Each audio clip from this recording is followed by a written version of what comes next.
Greetings, Pathfinders! I'm your Hello. host, Dustin Knight, with our special guest, Mark Seifter.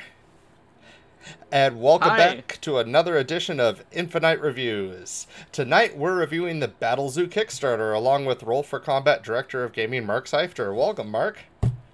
Thank you very much, Dustin. I'm glad to be here. This is my last interview for the Kickstarter, which is going to happen on the 26th. Or I guess last that is before the Kickstarter is going to happen. That's next Tuesday. Ooh, next Tuesday. All right, well, everyone be sure to mark your calendar. First, though, I do need to clarify that all views on this show are my own and have not been reviewed or endorsed by Paizo. My ongoing goal is to showcase and review as many third-party products for Pathfinder and Starfighter as possible. If you have any requests for products I haven't already given a thorough review, please feel free to contact me on my social media or catch me in my Discord at infinite.net. I will also say that all views on the show that I espouse are not Dustin's own. Well, thank you for that. I just wanted to make sure that you didn't, because your disclaimer might have meant that you had to be held responsible if I did some kind of massive hot take during the show. Well, thus so far, we've held pretty congruous views when it comes to the content that I watch on your show every week on Fair Arcade enough. Mark. I'm really, really excited to have you on here. I've been a big fan for a long time, so welcome. Uh, So I'm just going to start things off, though, by saying that this Kickstarter, it has amazing products. Everyone's super enthused about it. Many of our listeners, I know, have submitted to the Battlezoo Bestiary, and we always want more cool ancestries. But what surprised me most was Eldamon, the Yeah, elemental the monster surprising battling one. system. Yeah. But before we dive in further, could you give a quick overview of the Kickstarter and help explain to our audience what the product's all about?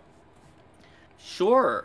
So the Kickstarter is massive. It has so much stuff in it. So I'll much. just try to divide things into three different categories just to make it easier to deal with. Sure. So, first is Battlezoo Bestiary Strange and Unusual. Like you said, that many of the viewers may have entered into RPG Superstar. So, RPG Superstar is a sort of contest that Roll for Combat, which is the company that does Battlezoo and for which I'm the director of game design, has a license with Paizo and our licensed partner to license the RPG Superstar contest.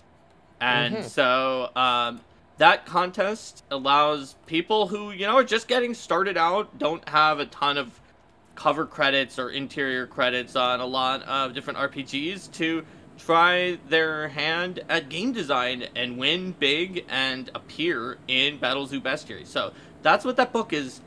That's what its heart is all about. So there's 150 plus award-winning monsters from this year's RPG Superstar Strange and Unusual, and it was a very selective process. And if you made it in there, it'll list the name of the author and whether it was copper, silver, gold, platinum, or grand prize on each entry. So it doesn't just have a big author list on the on like the title page and that's it. Your name is going to be right next to the monster, and I think that's really great. When I was starting off in the RPG industry, I would have been really happy to have something like that where I could point to the page and be like, look, it's my monster. And it's really cool, and that's RPG Superstar Strange and Unusual, which led to Battlezoo Bestiary Strange and Unusual. Now, monsters are not all. If you like the monster part building crafting system from Battlezoo Bestiary, where you can kind of get parts out of monsters you defeat or befriend, and like if an angel gives you a feather as a gift freely given, it can let you boost up and power up your items. I redid the game's entire economy 3 times so that you could include monster parts a little bit, a Okay. huge amount, and replacing almost everything, or somewhere in between, and that's in the original Battlezoo Bestiary. And Strange and Unusual is going to have more imbued properties so that you can get even more to mix and match for your game, plus a bunch of other stuff, including the aberrant soul archetype for if you're just turning slowly into an aberration, like a lot of people do that. Mm. All right. It So happens. It happens. yeah, it happens. It's an issue. You have to decide maybe you want to pull back on this archetype, but there's so many cool things in there, so it's like a story issue. Do you go over the deep end? Who knows? But everyone wants to grow a giant tentacle, right? Like, Who that's doesn't? like Who life doesn't? goals. So that's one of the 3 sort of different types of things that's in this Kickstarter. The second is called Year of Monsters. So, like, I don't know about you, but in 2022, just around every corner, there was a bad surprise for me, and it was like, oh no, now this is happening. So we wanted 2023 to have at least something bright that you knew was going to happen every month. So created Year of Monsters, where each month you'll get a new monstrous ancestry, some really wild and out there ancestries. You get the PDF delivered right to you. You get a Foundry module that is just, it is a premium module that's just part of the pledge tier. Oh, wow, that's awesome. And you get one, and then it automatically updates with the new monsters. So you don't have to download 12 different modules. You just get one, it'll update itself. And it will be every month.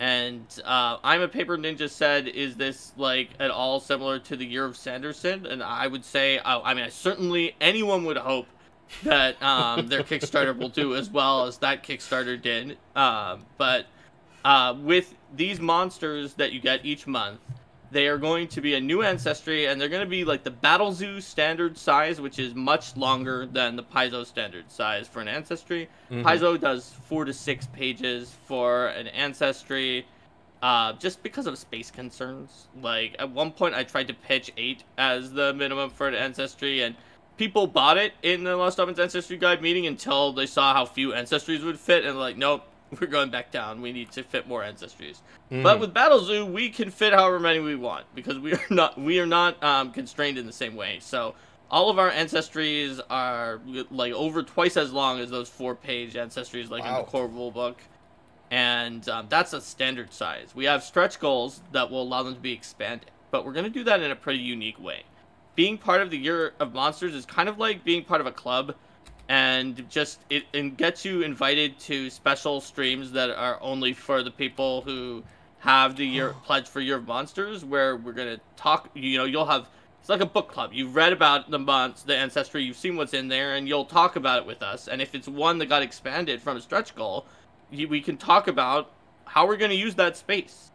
And then in the final book, there's gonna be a compilation of all 12 ancestries, and at that point, we will also expand using the stretch goals, and it'll be based on what feedback that you gave. Because at Battle Zoo, in Roll for Combat, we believe in the idea that you are part of the design team.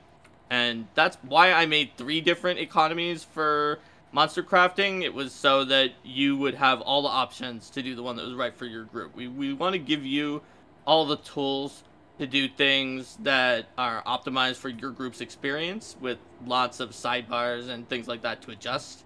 And similarly here, you're going to have a say on how we're going to expand and what we're going to add and what looks like it's working in Year of Monsters. So there's 12 ancestries in Year of Monsters, 11 of which have been announced in the newsletter, one of which I announced earlier today and on the Rules Lawyer stream. And those 12 are Demon, Gremlin, Intelligent Weapon, Dungeon, expanded. Yes, Intelligent Weapon and Dungeon are ancestries. A bigger dungeon. Yes. Like the bigger dungeon flip mat, right? So I could just use that for my mini, right? Yeah, that'll be your mini, the bigger dungeon flip mat, I guess.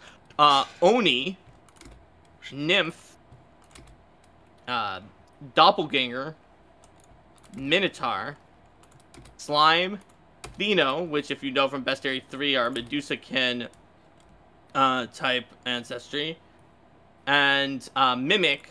Those are the 11 that were revealed before today, and then today I revealed on Rules Lawyer that the 12th is She, S-I-D-H-E, sometimes spelled S-I-T-H, but then it looks like your ancestry is Sith, from Star Wars, which is not what we're going to do, and it is like fairy nobles that are like human-sized fairies, and you may have seen in Pathfinder 1st and 2nd edition, like the Leonanshi, who they are the ones who inspire artists, but then the artists die young, or the right. the Bavanchi, which is spelled like Baobhan, Bavanchi, which is in Bestiary 2 of Pathfinder 2nd Edition, which is like it dances and then drinks your blood. So they're not always nice, but they are a type of fairy that has been is talked about in folklore and a lot of media, but is like kind of been underemphasized in D&D and Pathfinder, and that is the 12th.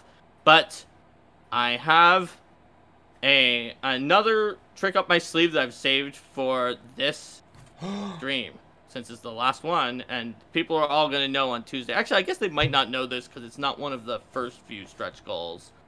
And we're not going to just go show all of the stretch goals because we reserve the right to change them around based on which things people are interested in. But one of the stretch goals is a secret 13th ancestry for a baker's dozen of ancestries.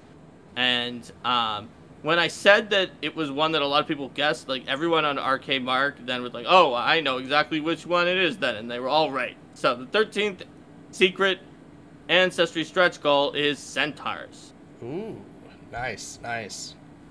So that is the 13th possibility. That would be added into the final compilation at the end of the year with everything else. It would have centaurs if we hit that stretch goal. So that is your monsters. So that's sort of the second thing. It's not one product because it's 13 products, but it's a type of thing, right? Right. And then last but not least, like you said, is Eldamon. So Eldamon has the most stuff that is associated with it because it's got the book, but it also has 5 card decks. Now, they're not a collectible card game where you have to like chase after rares. You just get everything you need when you buy the card decks. So you don't have to worry about that. It also has 6 plushies, 10 miniatures, dice sets that are themed after each of those card decks. If you look at like the colors and the art on those card decks that were on the screen, the dice sets sort of match like the Spring Awakening and the Winter Wonderland. And there's just a lot of stuff for Eldamon. So what are Eldamon? Well, the Mon stands for monsters because Eldamon are these ancient, playful creatures that are sort of embody elemental energies. But when we say elemental, we don't mean like earth, fire, air, and water. But those are included. But it's 10, possibly up to 20 with stretch goals. Just weird out there elements which could include music, time, and space in the possible options as well. These Eldamon are out of phase with reality in a way that is a sort of a story beat that we decided to include and then explore very deeply what it means for the world. Partially because it helps Eldamon do something that other previous monster training homebrews that I've talked to people who wanted to put it in homebrew have like always been like, yeah, I want to do it, but it has these problems. And so this helps to overcome those two issues. Like there's sort of 2 directions that people that I've talked to wanted to homebrew monster training have run into. One of them is just like, oh, well, you train the monsters that are in the bestiary. And the issue with that is that it's like, but a lot of them are really busted if you have them. And then the second one is where it's like, okay, you train the monsters that are the monster training monsters, but then the GM has to like adjust the encounters so that you actually run into them. The GM has to do a lot of work and really buy into it, because otherwise how will you encounter the monsters to begin with? Right. And so we have chosen a story path that allows you to avoid both of those pitfalls. So since Eldamon are sort of out of phase with reality, they can just meld into a creature, item, location that sort of fits their vibe. Usually because it's connected to the same element as they are, but it might just be random. It's just at a low probability. And so whenever you defeat a creature or like pick up an item, if you defeat like a fire giant or pick up a flame tongue or go to a volcano, there's a chance a fire Eldamon might be there. And so that way, even if the GM is like, look, Dustin, I know you like Eldamon and you want to play an Eldamon trainer, but I don't want to have to deal with giving them to you, and I know you want to collect them in the story. And when there's a method in this book that says you could choose to get a few when you level up, but you want to find them. So fortunately, there's a method that is table based and that the player can just do if you want. The GM can too. And there are definitely advantages to having the GM pre-roll and figure it out, because you can give some like hints that an Eldamon might be there, and there's some interesting story beats you can add based on the presence of an Eldamon if it's been there for a long time. But you absolutely, definitely can just, you know, have a thing that the player just rolls after the encounter to check to see if there's an Eldamon or not, and if there is, they can just handle it themselves. It does not have to sidetrack the party. Right. You can run an AP, you can run your own homebrew adventure, and you don't need to be like, well, if there's an Eldamon trainer, we can only do it if we're finding 8 badges and becoming an Eldamon master, and it's going to take over the entire game. It's not going to do that. Cool, cool. Yeah, I had similar design problems with the finding spirits with your shaman as you leveled up, and I didn't get into as much detail. So if anyone out there is playing a shaman and buys the Eldamon book, feel free to steal that mechanic. I wrote just a homebrew of at home shaman in 3.5, and that was a huge problem. Yeah. Because it also, you know, the GM had to invent these spirits that you would meet in the one that I wrote. Yeah, and, exactly. It was a lot of work that was not required for a lot of other classes. So Eldamon is going to do that work for you, although if the GM wants to put in the work, there are benefits that you can find. Because we didn't just arbitrarily say they meld into the items for no reason. We wanted to explore what that meant. Like, what does that mean for an Eldamon to be melded into something? Like, normally, you don't feel it if an Eldamon's in there. But over time, it could create an effect. Like, if an Eldamon is sleeping inside of a sword for, like, a decade, there's a chance, and it's a fire Eldamon, it might become a relic with fire gifts. Or if an Eldamon is is resting inside a fire giant, maybe the fire giant gains one of the Eldamon's fire moves. If the GM pre-planned these, obviously it doesn't always happen, and that way also you can choose to have it never happen if you're always just rolling retroactively on the table, and it's just fine. But what if the Eldamon is inside of you? Like I said, it could be in a creature. What if it's inside your character and it's just resting in there for a long time? That is how you become an elemental avatar. So the Eldamon trainer class not only can befriend these Eldamon, which anybody can, but it can phase themselves out to phase the Eldamon in to fight. Normally Eldamon, they battle each other for fun, but they wouldn't actually be able to interact and fight with like a dragon that was attacking you in real life.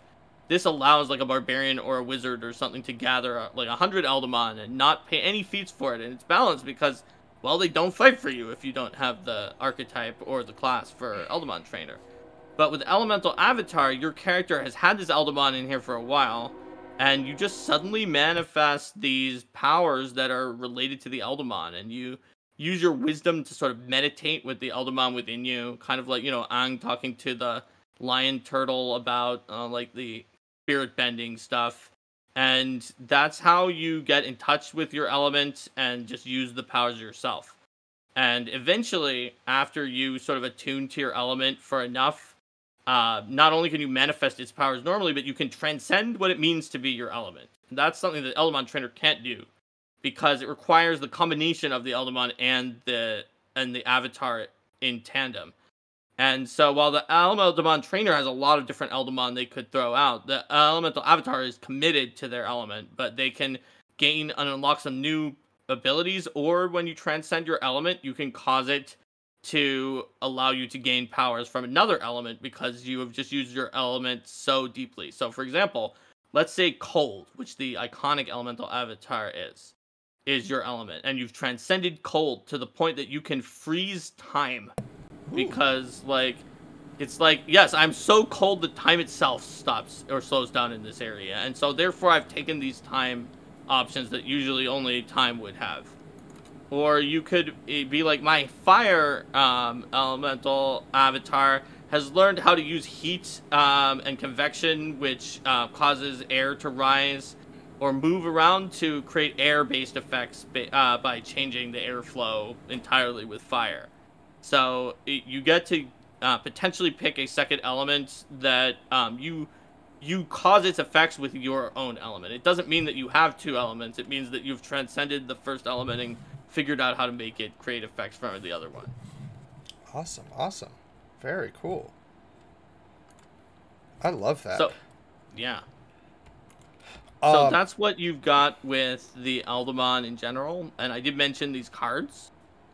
Yes, we got to go over these cards, man. I know you're into cards. I really am, and I'm super into the card game here. So, I did hear, I believe it was on No Direction, you said that the Eldamon card game could be played even as a standalone game or used at the table while playing Pathfinder. Yes. Could you elaborate further on how the card game integrates inside a game session? So, basically, the card game is an Eldamon battle between two Eldamon. And you have all your moves, which are the same names as the moves that your Eldamon actually has. And you and your opponent play them face down, and then you flip up at the same time, and they each have a speed on the moves, and you resolve them. And the idea of the game is it's very simple to play the cards. Like, you can even... there's even an AI for single player mode that just randomly plays them. You shuffle them, and you figure out what they are. It's not very good at winning, but it plays a legal game. There's some tweaks that I was thinking of putting on it where it's like, if the card requires you to discard another card to play, then it doesn't play it last, where there are no other cards left, because I had an AI do that once and it was very sad. But like, little kids could play it too, even if they only mostly can see the pictures, because anything you play is going to be a legal move and is generally going to be useful. But to win, you need this to understand the psychology of your opponent and the totality of what moves they have and try to counterplay. So it's the depth is in psychology rather than in like having to understand like really super techie interactions for the most part. Great. And the reason why you can play it in game is because it has your Eldamon's moves. So like, let's say you're playing at the table, and one of the other players wants to buy a hat for 2 hours with the GM. Well, two of you who have Eldamon might be like, let's do an Eldaman Duel. And you just pull out the cards and pick the abilities that your Eldamon have and then do the card game. It's about 5 to 10 minutes. It has the same abilities. Obviously, they don't work exactly the same because it's a card game. And initiative is different. But you can do it fast. And you can also do it where it's not just one-on-one, but after you beat the first Eldamon, they throw out another Eldamon, and the first to defeat 3 Eldamon from their opponent wins. There's lots of settings you can use for it, but ultimately one of these little matches, which you can do even if you don't have the class. The class is just required to fight like dragons and giants with your Eldamon, but when they battle each other, they can do that. A barbarian's Eldamon could fight a wizard's Eldamon, could fight an alchemist's Eldamon. In fact, with the card game as a lingua franca, if you are convinced, and you're a Pathfinder 2nd Edition player, and you're convinced that your Eldamon team is the best, but your friend only plays 5e and is also convinced that their Eldamon team is way better than yours, and you don't know what you're doing, then the two of you can actually square off by using the card game as a lingua franca, because the ability names are also the same in 5e. So it's like, yes, you can battle against your friend who plays 5e to determine once and for all who has the better Eldamon team by using the card game. And that's how it could be used during the game, in addition to just in a standalone as like a sort of just a tournament of, hey, we're gonna fight with Eldamon, and no, this is not exactly the Eldamon I have in the game. I just built it on my own. Well, and how long would you say it takes to teach your standard Pathfinder player how to play this? How to play the card game? Yeah. Like, if you're at a table and you're like, we're going to play a round of Eldamon. These are the simple rules. Don't worry about it. It's casual. Let's go. I mean, I gave it to Linda, and it took, like, a minute. Right. Because it was just, like, play one of these cards, and the speed tells you which order it's going to go. And they mostly, like, some of them are just as simple as it says 3 damage. That's the only thing that it does. It's fast and does 3 damage. Fire also is the one I had her start with because it's pretty straightforward. Like, it burns you. It'll probably deal damage. In my super early proof of concept version, which is doesn't necessarily mean anything. The one I have, fire might deal damage or the burn condition, and that's about it. Whereas I played a really techie one that was doing all sorts of weird stuff, but it was pretty simple, and even though I only spent about a minute telling it to her, like, she picked very strong moves that were ones that I predicted that she would pick, which was unfortunate for her because I then countered them with my cards, but it showed that also that like it wasn't like she was playing them at random or wasn't able to. She understood it immediately with very little explanation. I love that. We had a Starfinder session about a year ago where we randomly had to resolve a social encounter by playing the trading card game of that setting. And Nice. it would have been really fun to have a game this simple where we could have just dropped it down and been like, instead of doing random skill checks, let's just play this. And if you've never played it before, it's really easy. And like, it probably would have resolved pretty much as quickly as doing the 5 or 6 rounds of varied skill checks using this elaborate challenge system. Would have been more engaging to play the card game instead. I mean, honestly, I think that the central mechanic in the proof of concept game could be used for something other than Eldamon battles as well. Like, you could use it as like a, as long as you could reflavor things like, well, you know, the burning, this is a social conflict card game where you're also putting the cards down and then revealing them, and the burning condition is like their maybe is like you gave them an insult and their reputation is just getting worse and worse until they can find a way to stop the insult from spreading or something like that. And the chilling condition, which slows the speed of the other people's cards in the proof of concept version I have for cold, maybe it's like it makes them hesitate because you're intimidating them, and so they like hesitate to talk or something like that. I bet you could reflavor it into something like that, but it's being optimized at least for Eldamon battles. I got you. It's called Eldamon Battles. That's the name of the card game. Eldamon Battles. Awesome. And hopefully we'll be seeing people playing this at PaizoCon and Gen Con as well.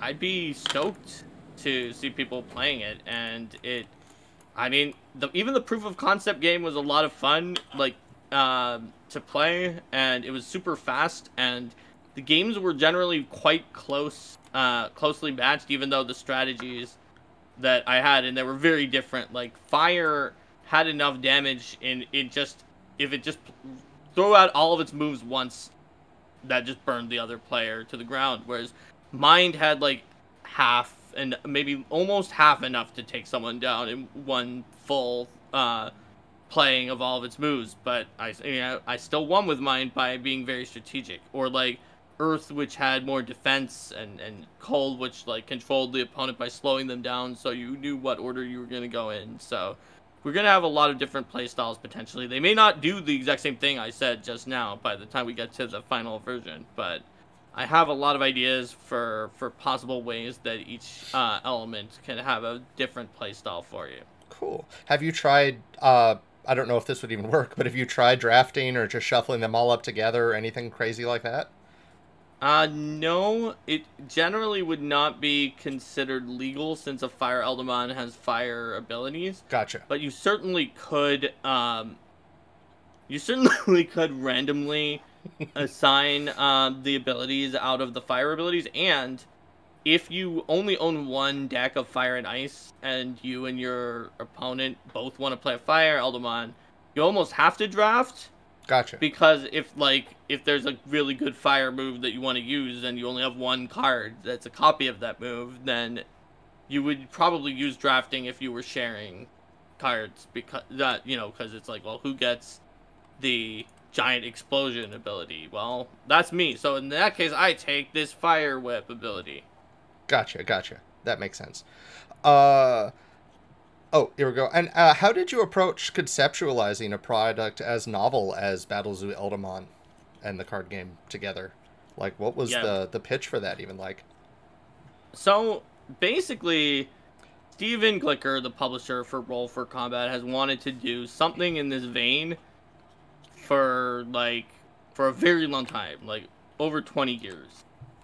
He says since before Pokemon came out slightly, which I'm not sure how the dates align, but he has owned the Battlezoo brand, which was created Battlezoo, fighting monsters. Right. Specifically for this, and he has owned it for at least very close, if not longer, than when Pokemon existed, and he's been looking for just the right place to do it. And so when I was starting out doing monster parts for him, he told me, he said, you know what? I have 3 big things I want to do. Monster parts, the thing that became Eldamon, and a third one that I can't tell you because we haven't done it yet. Ooh. And he actually pitched it with that third one being second, and with the Eldamon thing being third, but then it wound up switching around. Kind of after I had already joined in February, he's like, no, you know what, let's do that this time. And so, fortunately, since he told me that, like, a really long time ago, before I even worked for him, like, more than a freelancer, I had a lot of time to think about it, and that's how I approached it. I used those months in the back of my head thinking about, like, what went wrong when people have talked to me about trying to do this in their home game. Like, what are the hurdles? How can we overcome them by making something cool and interesting that has a coherent story that is interesting to explore and has its own implications for the world, but also will get us away from those pitfalls at the same time. And so that's sort of where that came at. And when it came to the card game, I guess, sort of thought about what I wanted it to be in order to interlink with them, and that's where I came up with the card game. Awesome, awesome. And I just want to talk really quick about my favorite Eldamon that I've seen thus so far, if you don't mind. Yes, so this certainly. is the one I used up here on the banner. And I just happened to have a lucky guess that his name was Pot Fox. Yes. Yes. Its name is Pot Fox. That is correct. What? Can you tell us what element Pot Fox is? Force. Force. Ooh, fun.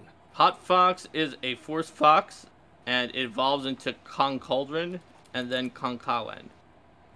Fun, fun, fun. I absolutely love it. I can't believe that I've never seen a Pipe Fox, Pokemon, Digimon, Jade Cocoon, whatever before. It seems very natural, and making it a pot instead of a pipe is really cool, and the whole like walking cauldron kind of thing going on, and I love this design. It's really, really cool. I absolutely adore it. I can't wait to play. I can't wait to use one. It's gonna be really fun. Pot Fox main. Pot Fox main all day long. All others, no, they're not invalidated. I love the other ones too. These designs are really fun. You've done a great job.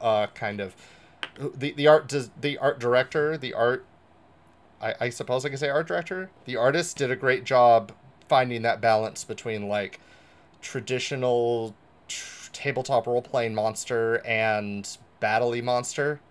Like when I look at these, I could definitely tell. Like, yeah, they're like a battle monster, but they do still look like a Pathfinder or a Dungeons & Dragons kind of, it looks like it belongs in that kind of a game. Well, the artist Firat Solhan has drawn for Paizo before. Multiple pieces of art, the Guns and Gears borders. Did every dragon in Battle to Ancestors Dragons in the interior, plus the borders for that book as well. And there's art direction from Eleanor Farron, who did a lot of the art orders for Lost Omens books and sent them into the art team at Paizo, but writing the briefs. And we had Eleanor help with, she pretty much did the briefs for these as well.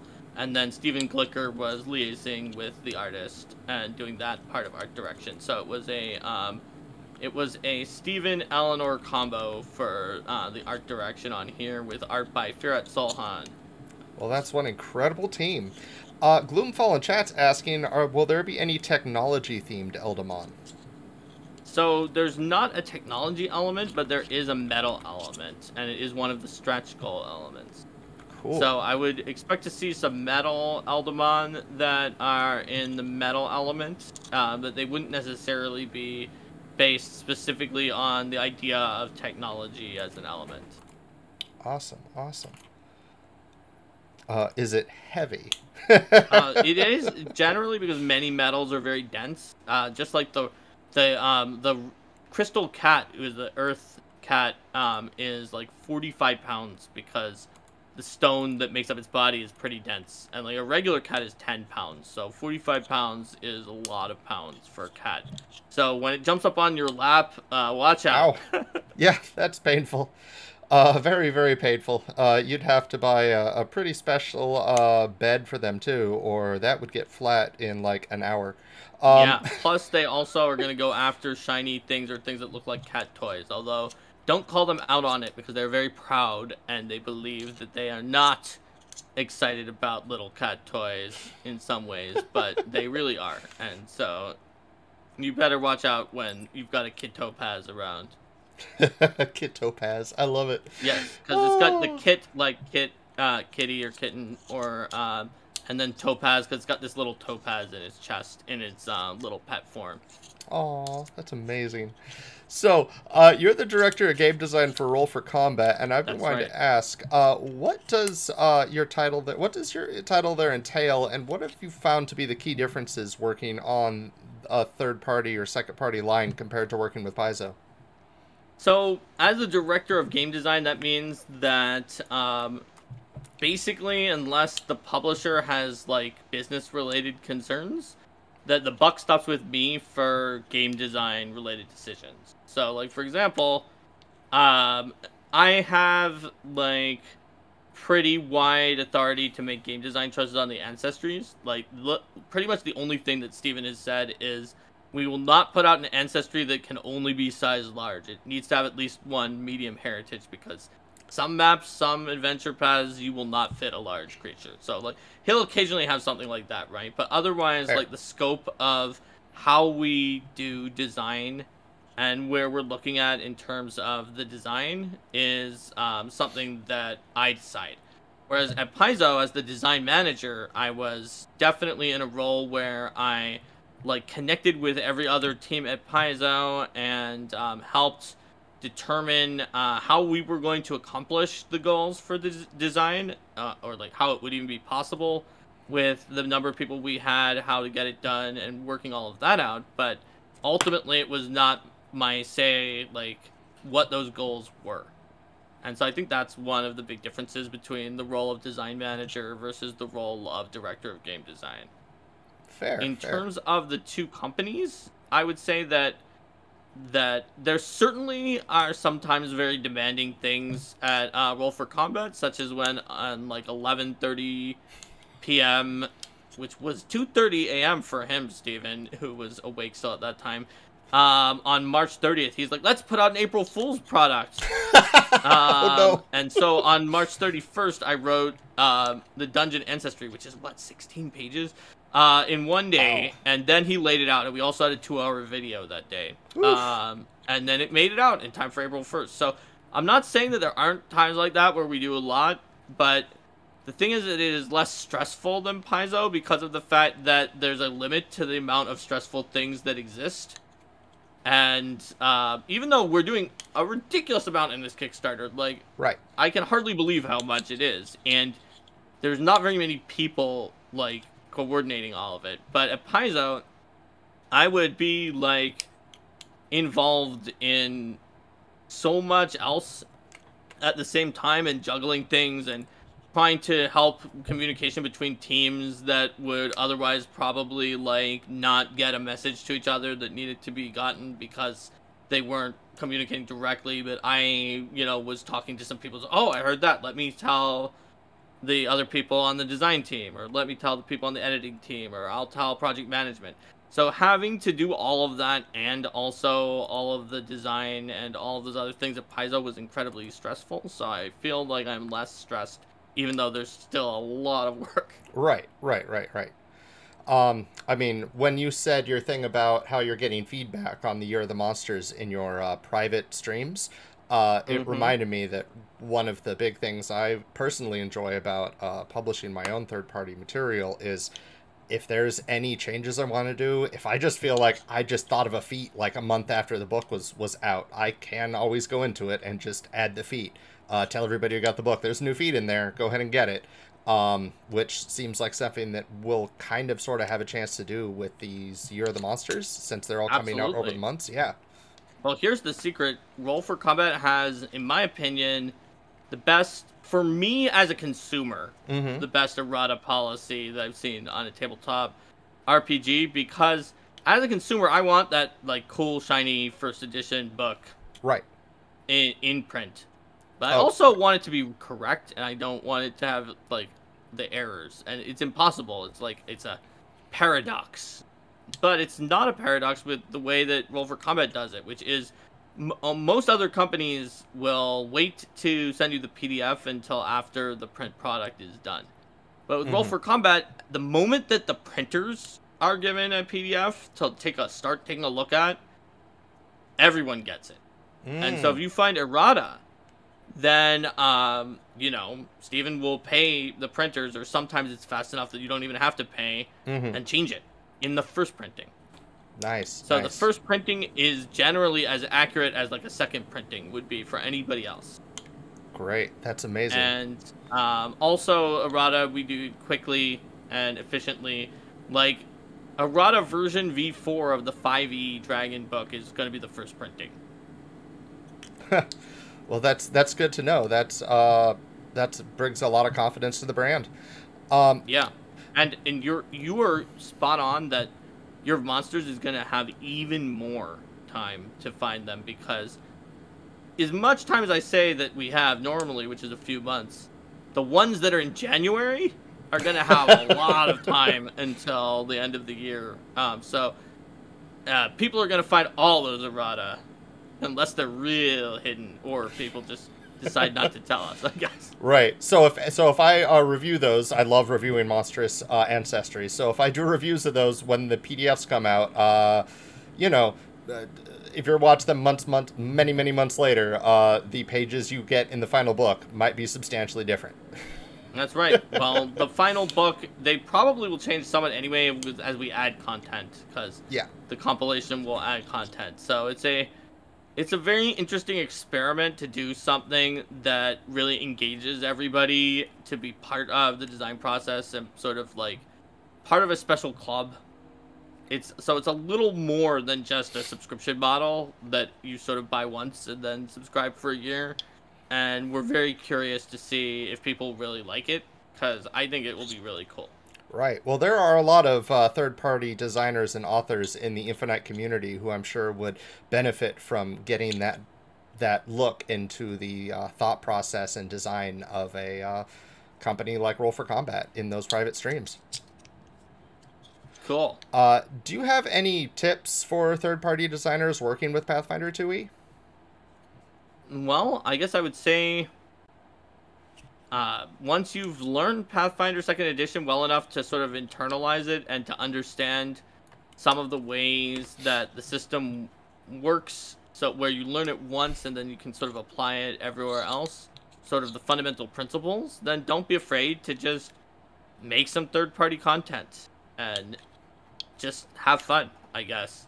You're not necessarily going to use all the exact same design principles as any other every other author does, but you're going to have your own, and it's going to be just right for some groups, and it's okay if it's not right for other groups.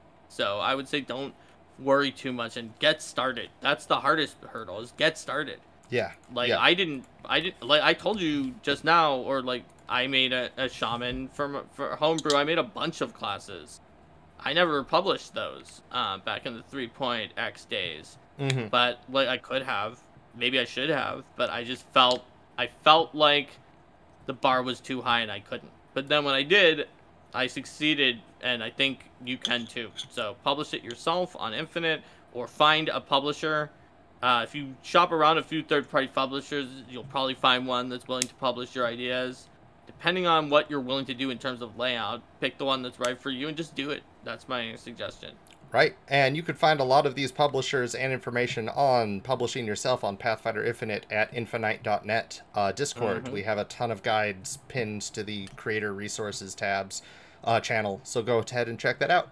And if any creatives want to if any creators want to freelance with Roll for Combat, what's the best way for them to contact you? I mean, they can like send me a ping in Discord. Probably is an easy way to contact me, and I will add you to our list.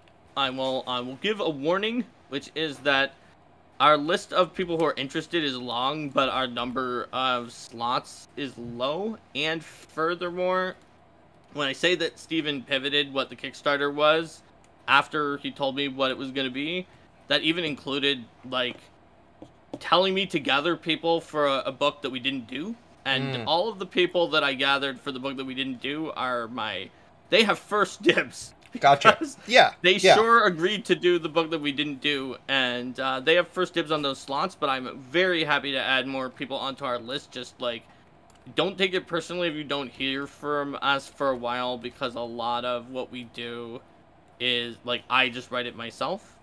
I write a lot of content per day on average when I'm writing, and so there's certain portions of what we're writing. Like, for example, on Eldamon, we might need, and I'm going to ask the people who agreed to the other thing that we're not doing yet first, people to write, like, additional lore for Eldamon, for example. And I'll reach out to freelancers, but it might not get to you if you're on the list, and it won't mean that you aren't on the list. It will mean that all the people who I already reached out to wanted to take it this time.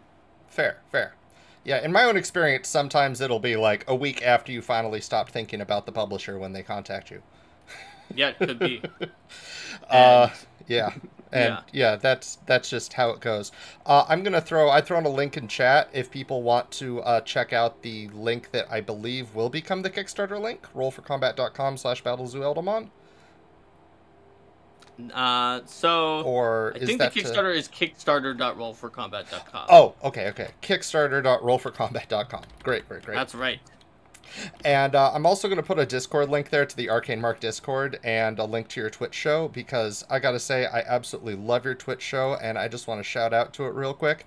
Especially the last couple of months, you've been doing Design Diary, which are a must-watch video for Pathfinder Infinite authors looking to take their game to the next level. It's a great series. You and Linda both are know what you're talking about, and it's always really fun to watch y'all. So you must watch them, but you can't because Twitch took them down. Oh no! Well, they'll be up on your YouTube eventually, right? Yes, someday. When people are like, "Wow, Pathfinder 4th edition is really fun." Also, looks like those design diaries from back in 2022 have gone up here in like 2060 or whatever. Right. No, I'm just kidding. I hear you. Sort of not. Well, what do you have scheduled next time for Arcane Mark? So, for the next while on Arcane Mark, in general, we are going to be doing a bunch on Lost Omens Knights of Lastwall, but and that does include tomorrow, which is our next episode's Saturday at 10 a.m. Pacific, which is 1 p.m. Eastern. But we are interrupting that broadcast for a late-breaking special episode on the 26th, Tuesday, because that is when this Kickstarter is coming out, and that will be the super special Kickstarter extravaganza episode on 7 p.m. Pacific, 10 p.m. Eastern on Tuesday. And then we will go back to Lost Omens Knights of Lastwall for a while. Whenever we're doing those reaction videos, they take a lot of episodes because we go through the whole book. All right, 7 p.m. Tuesday. That will be right when I'm done with Booster Best. I'll finish Booster Bestiary like 15 minutes prior and push everybody over there. Awesome. Do you have any other news or shout-outs you want to shout out to? Let's see. I guess, like, this Kickstarter is the main thing I'm shouting out about right now, because it's big and it's large and it's literally our entire next year's worth of products, and therefore my entire next year's worth of work. So please do back it, because if no one does, I'm pretty sure my contract is not going to get renewed. Well, I definitely know I will, but I don't think one backer is enough. Yeah, probably not. I've been talking to Steven, and I think he's assuming that if we have only one backer, that's not gonna work. But I am hopeful, because there's 999 people who are following and asked to be notified on launch, which is nearly 1,000. Someone could be the 1,000th person. Come on, everyone, listening. Kickstarter.rollforcombat.com. And there's also a lot of people who sign up to our newsletter, because it has a lot of just fun content every week anyway. It is not just only advertising newsletter at eldamon.com. Plus, it's going to have the information on how to join the playtest. So, as long as, like, the people who are signed up for the newsletter and are on the Kickstarter back it, I think it's going to do well. And I have a feeling that there's a small chance that maybe it picks up in a place with non-tabletop RPG players who see the Eldamon part and hook in, and then it does really well in that hypothetical universe. So I feel like Eldamon has a chance for the biggest surprise doing well, whereas I think Year of Monsters is just like a steady kind of very reliable thing that a lot of people are just going to like that are already in the community. And so together they're really good. And of course, Battle Zoo Bestiary Strange and Unusual has all of the fanfare from RPG Superstar. So there's a lot to like about all of these things. And Awesome. The tiers I think are really good, and people are going to be excited about them because they have huge discounts. Especially encouraging you to buy the larger tier because of course it does, right? Yeah. So if you like plushies at all, I do. Linda believes me, loves plushies, and she has Kickstarters that are just the plushie. And so I know that in these plushie Kickstarters, it's often $30 to $35 for the plushie that you get in the plushie Kickstarter. And even just going up from the tier that does not have plushies to the tier that has all of the plushies, the tier that gives you all 3 books, going from there up to the tier that has all 3 books and also the plushies and also a bunch of other stuff in addition to the plushies. The plushies alone would make up the difference if you were going to buy them separately in another Kickstarter, while you get 10 minis and 5 dice sets and these really cool looking Eldadex journals where you can write down about Eldamon or whatever you want, because they're journals with a phoenix and a dragon on it. And all 5 decks of the card game are also in the one that has the plushies. So it's nice, it's cool, and it encourages you to pledge in more and save more. So I hope people will take advantage of it as much as they can afford to do and are interested in doing. Great. And we do have a question in chat. Somebody's asking if there will be tiers with older Battle Zoo books, like the Bestiary and Dragon Ancestry books. So good news, those are add-ons that you can add on. Awesome. To any other pledge you want. You can get some of those older stuff are listed in the add-ons, and if you pledge in the first 48 hours, you get a hard leather dice case. Awesome. Which otherwise you will have to also add on. Great. Actually, wait a minute. Hold on. I'm looking at it now, and I do not necessarily see the older stuff in the add-ons anymore. I had seen them in the past, so I'm not 100% certain that they are in the add-ons anymore. All right. So maybe not. We'll see. That'll be a special surprise. The page is changing all the time, and I said in the past that it was there because it was, but it may not be. But here's the thing: if you go to battlezoo.com right now, you can get it from the last Kickstarter. Oh, okay. There you go. So you can get the Dungeon Ancestry for free. So whether it's there or not is maybe not necessarily necessary due to the fact that you can just get everything on battlezoo.com anyway. That's great. All right, so before our show ends, I got a couple other shout-outs. As you can see right now, here's the Roll for Combat newsletter. You should sign up for that to make sure that you will be reminded as soon as that Kickstarter goes live so you can get all those 48-hour specials. We also have our own newsletter here at Infinite Possibilities. Every Friday, it will send you out information on the latest and greatest Pathfinder and Starfinder Infinite releases, including exclusive coupon codes and discounts. That comes out every Friday, and if you are interested in putting your own products up there, you could check out our Discord at infiknight.net, and there is a channel for that where you could sign up to have all of your products sent out on that mail. There are lots of discounts in tonight, and they are sent very shortly after the show ends, so make sure you sign up for that now if you want this week's discounts. I also wanted to take this time to publicly announce the Gen Con Infinite Community Mega Bundle. This is a massive bundle full of a ton of Pathfinder and Starfinder Infinite products.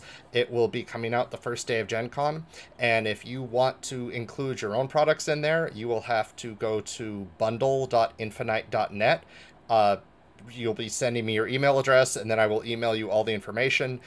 Sending me your email address doesn't mean you have to submit anything, but you'll know how to submit stuff and the further information about how the bundle works. The PaizoCon bundle was a huge success. All the products in there got medal upgrades, and it gave people a chance to see your work so that they know to check out your other work and see how amazing Pathfinder and Starfinder Infinite really is. I will also, if you get your bundle in there before next Friday I'll be doing a stream where I'll be showing all the stuff in the bundle that is in there so far. So if you don't get your bundle in there before then, I unfortunately will not be able to show off your product because I won't know if it's in there or not. Everyone has 2 more days to submit monsters to the Brewmasters Compendium competition. Winners of the competition will have their monsters that are submitted illustrated and put into a Pathfinder Infinite book that will be sold for charity. This is a great chance to try your stuff and get feedback from our esteemed panel of judges. This month, our judges include Andrew Mullen, Trevor from Roll for Intent, and Orphane, who was the principal developer behind Botanical Bestiary. You could enter at the Pathfinder 2e subreddit. The link is in chat, and you could find it on the subreddit pinned to the top of the community. Like I said, you'll have 2 more days. It'll be great. We have some awesome submissions, but we definitely could use some more, because the more we get, the better stuff we could choose from. And with that, oh, and one more thing I wanted to shout out to, I've just been alerted that there is going to be a special bundle being released the same day or close to the same day as the release of Dark Archive. This will be a Pathfinder Infinite exclusive bundle with a lot of great authors who are making options especially themed around the psychic or around themes that make sense with the psychic.